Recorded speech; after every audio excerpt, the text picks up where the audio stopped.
大家好，这里是阿泽。经过2个月的等待，《Bug Ego》第9话终于更新了。那么现在立刻给大家带来第9话的漫画解说。前情提要：幽木独自一人将魔偶带回了社团，几人合力使用了获取情报的隐藏技。就在这时，怪人突然行动了起来，他浮在空中，周围的物体也都漂浮了起来。这简直是疯了！怪人身上的钢珠、眼睛、嘴巴一齐发出耀眼的光芒。但在这时，幽木已经完成蓄力的电磁炮直接打在了怪人身上，但这并没有打断怪人的隐藏技。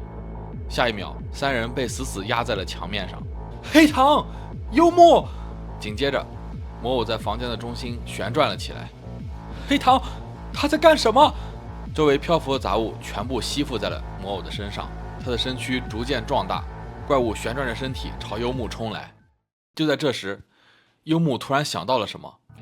他微微动弹手指，迅速做了几个手势。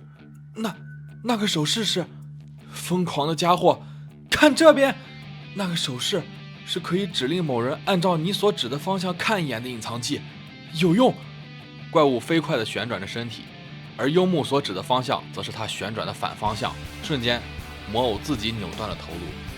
千钧一发之际，魔偶的攻击停止了，他吸附的金属杂物纷纷脱落。由于惯性，他重重地摔倒在地，将脸上的一颗钢珠摔了出来。怪物倒地，黑糖和杨果2人也恢复了行动。幽木，你还好吗？退后。他还在动。没用的，我们知道。怪物以极其诡异的姿势站了起来。他动了！突然，他朝3人冲来。杨谷，给我15秒！幽木说道。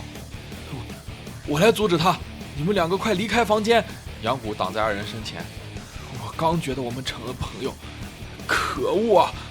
说着，他眼角流出了眼泪。杨谷，你为什么在哭啊？肯定是上一个隐藏技的副作用。什么？我是真情流露了！杨谷，注意前面！黑糖大喊道。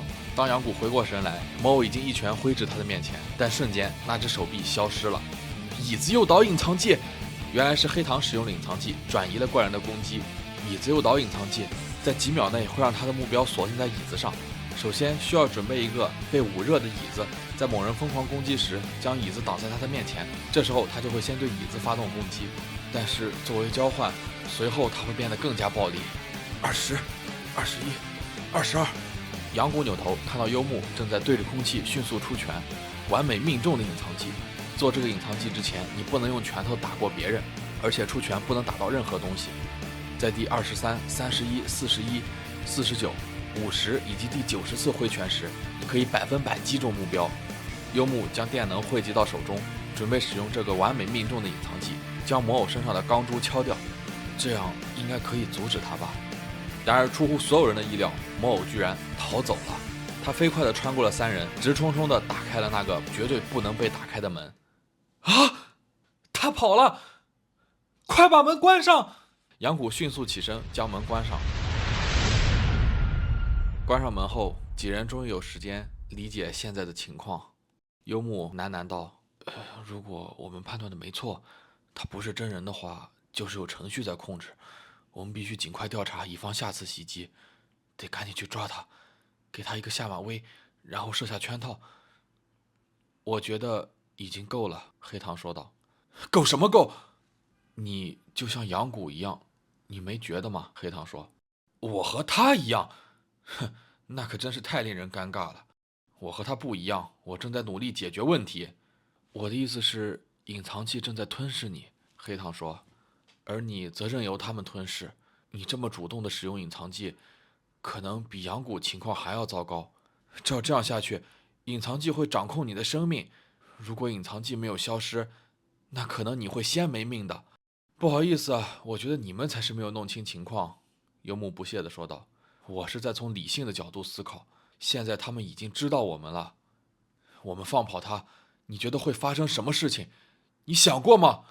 对你们来说可能很有趣，但现在你们必须认真起来，像我一样。幽木的语调逐渐提高，表情也变得十分不自然。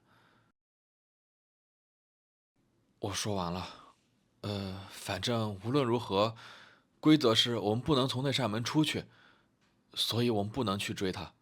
那么我们尽快开始吧。好的，我同意。杨谷也站起身来。开始什么？幽木问道。散步部活动啊。散步？现在吗？哦，到月底了，我们得给老师交一份报告，所以我们要出门散步了。如果你也是社团的一份子的话，你就应该跟我们一起行动。什么报告？我可没把这当回事。你们真的不明白我在说什么吗？有某种我们尚不了解的危险正在逼近啊！现在你们要进行社团活动，我还以为散步部只是个幌子呢。我是真真正正的被魔偶袭击了，还有那些幕后黑手，那些人还不知道在哪里，我们一点线索都没有。如果我们不去做任何事情阻止他们，谁知道会发生什么事？但是他们会隐藏技啊，杨谷说，所以现在动脑子也解决不了问题。闭嘴吧，杨谷，我和你不一样，明白吗？我觉得我们不能放下这个线索，还有很多事情应该先处理，听见了吗，黑糖？你是第一个捡到笔记的人啊，黑糖，你难道没觉得吗？这个情况有多糟糕？我不在乎这些，社团的活动和杨谷一起熟悉这个城市，还有你一直以来在学习上的努力，刘木，我觉得这一切都很重要，但生活远不止这些琐事。散步部对我来说也很重要，我希望它能长久的下去。黑糖，听完黑糖的话，杨谷心想，黑糖，我应该才是这个小队的队长吧。就这样，几人开始了散步部的活动，幽木也不情愿地跟上了二人。好香啊，黑糖，闻闻这个。我非常确定这是杜鹃花，有毒的吧？没事的，来吧。我小时候就开始舔这些了，没零花钱的时候，这可是我的零食。你想死，别扯上我啊！快走，不抓紧时间就没空写报告了。突然，一只小猫靠了过来，蹭了蹭幽木。几人一路来到了神社。进入神社，阳光明媚，鸟语花香，一阵微风拂过，让幽木的紧张消散了一些。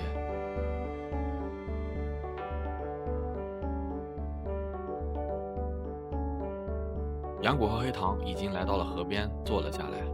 看，是鹤。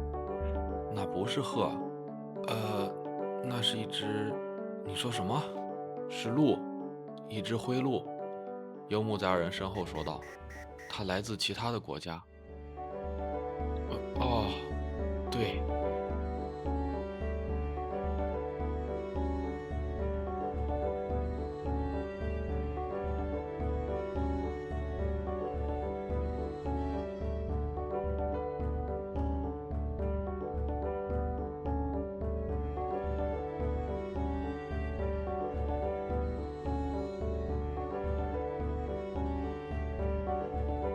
欢迎来到新闻频道，现在是晚间新闻。一名中年男子正在遛狗，突然他被绊了一下，手机摔在了地上。手机中正在播报着新闻。一个难以置信的发现，这是真的吗？目前不确定其真实性。姑娘，不好意思，没事儿。在太空中，前所未有的、来源不明的，这个新闻是在说，关于这一离奇事件，网络上众说纷纭。小狗朝着幽木叫了两声，幽木将手机还给那人，并蹲下来摸了摸小狗。他走下阶梯，向杨谷和黑糖走去。回到新闻，一台摄像机拍到了一些画面，画面中似乎是人形造物。许多人认为卫星遭到了黑客的攻击，也许图片被篡改了。但令人困惑的是，这竟然是环绕太空漂浮的碎片中的一块。为什么会有人遗弃这样的东西呢？谁又会对此负责？下一则新闻，一个小厨房的野生动物。三人回到学校，在社团写起了报告。快点啊，杨谷，我们得赶紧完成报告，不然老师要找来了。黑糖着急地说道。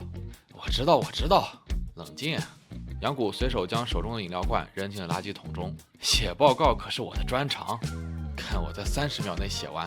杨谷活动了下脖子，拿出手机来搜索了一篇，就立刻写了起来。